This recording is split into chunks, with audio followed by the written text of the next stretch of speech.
ጀምሮ ክርስትናን በደስታ የተቀበለች ከሁሉም ማህበረሰብ ጋር በሰላም አብሮ በመኖር የታወቀች ለሀገርና ወገን በትምህርት ዘርፍ ፊደል ቀርጻ ስርዓተ ትምህርት ነድፋ ከፊደል እስከ መጻሕፍት በማስተማር እንደ አንድ የፍትህ ተቋም ሆና ያገለገለች በስነ ምግባር ሀገር ወዳድ ሩህሩህ ሙሉ ሰብዕና ያለው ዜጋ ያፈራች በኪነ ህንጻና በኪነ ጥበብ እስከዛሬ ድረስ ዓለም በአድናቆት የሚጎበኛቸውን ለሀገራችንም በቱሪዝሙ ዘርፍም ከፍተኛ ገቢ የሚያስገኙ አብያተ ክርስቲያናትንና ገዳማትን የስነ ጽሑፍ ጥበብ በቅርሳቅርስና አካባቢ ጥበቃ ረገድም ሺህ ዘመንን ምዕት ዓመታትን ያስቆጠሩ ጥንታውያን ቅርሶችን ያስገኘች በሀገራችን የተፈጥሮ ደን በሚመናመንበት ዘመን የተፈጥሮ ደንን በመንከባከብና በመጠበቅ ረገድ ከፍ ያለ ሚና የተወጣችና የምትወጣ ቤተክርስቲያን ናት።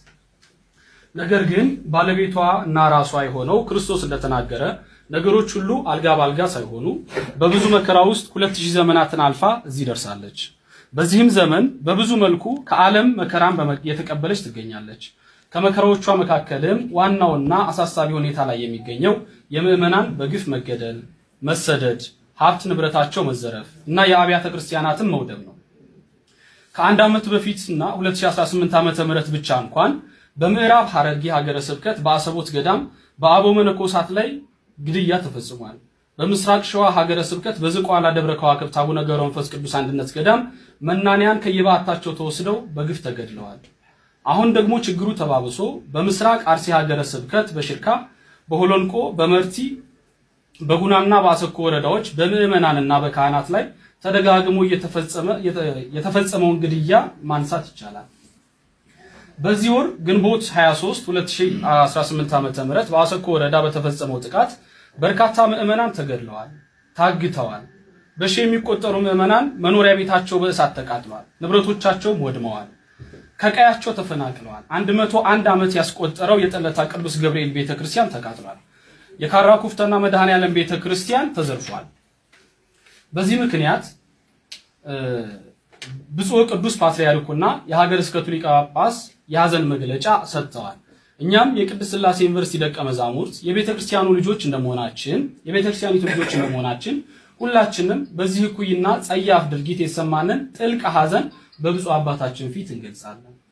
በትጋት ልናገለግላት የምንማርላት የቤተክርስቲያናችን ጉዳይ ይመለከተናል በማለት ከዚህ በመቀጠል ለብፁዕ አባታችን ያለንን ጥያቄ እንደሚከተለው እናቀርባለን። ብፁዕ አባታችን ሆይ ይህ በቤተክርስቲያን ላይ ተደጋግሞ የሚፈጸመው ግፍ ምክንያቱ ምንድነው?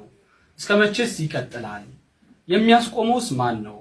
እኛስ በግፍ እየተገደልን ዝምታችን የሚቀጥለው እስከ መቼ ነው? በቤተክርስቲያን ልጆች ላይ በምዕመናን ላይ በየጊዜው እየተፈጸመ ያለው የስነ ልቦና ጥቃት፣ የአካል ጉዳት፣ ስደትና መከራ፣ ግድያ፣ የሀብት ንብረት መውደም እስካሁን ድረስ ቀጥሏል።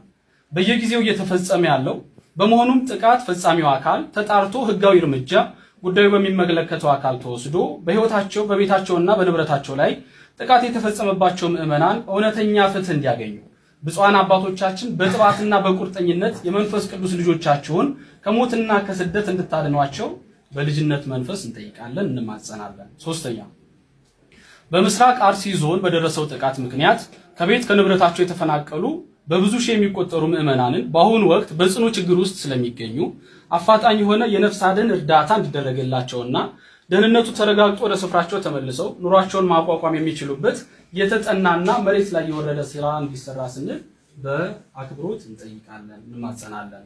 እስካሁን በተፈጸሙ ጥቃቶች ቅዱስ ፓትርያርኩ የቅዱስ ሲኖዶስ ጽሕፈት ቤት፣ የጠቅላይ ቤተ ክህነት ጽሕፈት ቤትና የሀገረ ስብከቱ ጽሕፈት ቤት መግለጫ የሰጡና የተደረጉ እንቅስቃሴዎች ያሉ መሆኑን በመገንዘብ ችግሩን ልባት እንዲያገኝና አንደኛ አስቸኳይ የሆነ የቅዱስ ሲኖዶስ መልአተ ጉባኤ ተደርጎ ጉዳዩ በትኩረትና በጥልቀት ተመክሮበት ዘላቂ መፍትሄ ተሰጥተው ተግባራዊ እንዲደረጉ፣ ሁለተኛ በሁሉም አብያተ ክርስቲያናት ዓለም አቀፍ የምህላ የሐዘን ቀን ታውጆ እንዲሰራ ወይም እንዲታወጅ፣ ሶስተኛ ላረፉ ወንድሞቻችንና እህቶቻችን ጸሎተ ፍትሐት እንዲደረግ፣ አራተኛ ጥቃቱ በደረሰበት ስፍራ ብፁዓን አበው ሊቃነ ጳጳሳት መምህራነ ወንጌል የሚገኙበት የማጽናኛና የማጽኛ መርሃ ግብር ወይም ጉባኤ እንዲደረግ፣ ስድስተኛ ምዕመናን ላይ በደረሰው ጥቃት ለማጣራት ወደ ስፍራው የሚሄዱ አካላት የሚያወጡት መረጃና ዘገባ እርስ በርሱ የሚጣረስ በመሆኑ ይህን ድርጊት የሚፈጽመው አካል ከስህተቱ እንዲታረምና ትክክለኛ መረጃ የሚሰጡ አጣሪ አካላት እንዲላኩ የተገኘው እውነተኛ መረጃም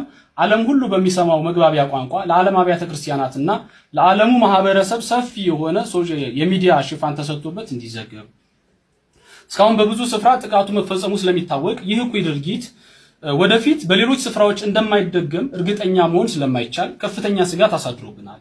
ይህን መሰል ጥቃት በምዕመናን ወገኖቻችን ላይ እንዳይፈጸም በሰላም መኖር እንዲቻል ቋሚና ንቁ የሆነ የቅበተ እምነትና የህግ ጠለላ የሚሰጥ መደበኛ ተቋም ከጠቅላይ ቤተ ክህነት ጀምሮ እስከ አጥቢያ አብያተ ክርስቲያናት ድረስ ተዘርግቶ ሳይቃጠል በቅጠል እንዲሉ ቀዳሚ ጥንቃቄ እንዲደረግና ወደ ስራ እንዲገባ ስንል በልጅነት መንፈስ ሆነን በታላቅ ትህትና እንጠይቃለን።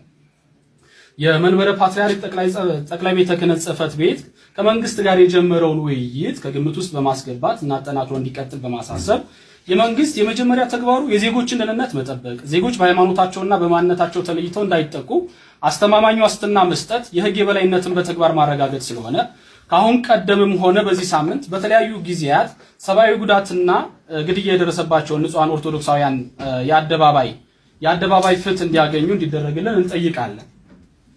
በሀገራችን በርካታ የእምነት ተቋማት እንዳሉ ይታወቃል። ከሃይማኖት ተቋማት ተግባር አንዱ ደግሞ ግፍና በደል በሰው ልጆች ላይ እንዳይፈጸም ማስተማር፣ መጸለይ፣ መምከር ነው። ይሁን እንጂ እንዲህ አይነት ጥቃት በማንኛውም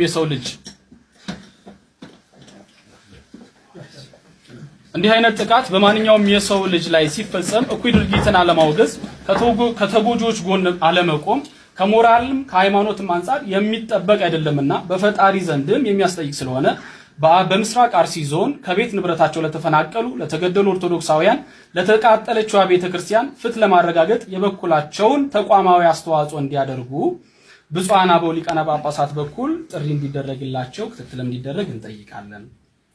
በመጨረሻም የልጅነት ጥያቄያችንን ጉዳዩ ለሚመለከተው አካል የተጎጂ ኦርቶዶክሳውያን ጥቃት እንዲቆም ብፁዓን አባቶቻችን ለምታደርጉት አባታዊ ተጋድሎ እኛ ልጆቻቸው ደቀ መዛሙርት የሚጣልብንን ሐዋርያዊና መንፈሳዊ ግዴታችንን ለመወጣት ዝግጁ መሆናችንን እናረጋግጣለን። እግዚአብሔር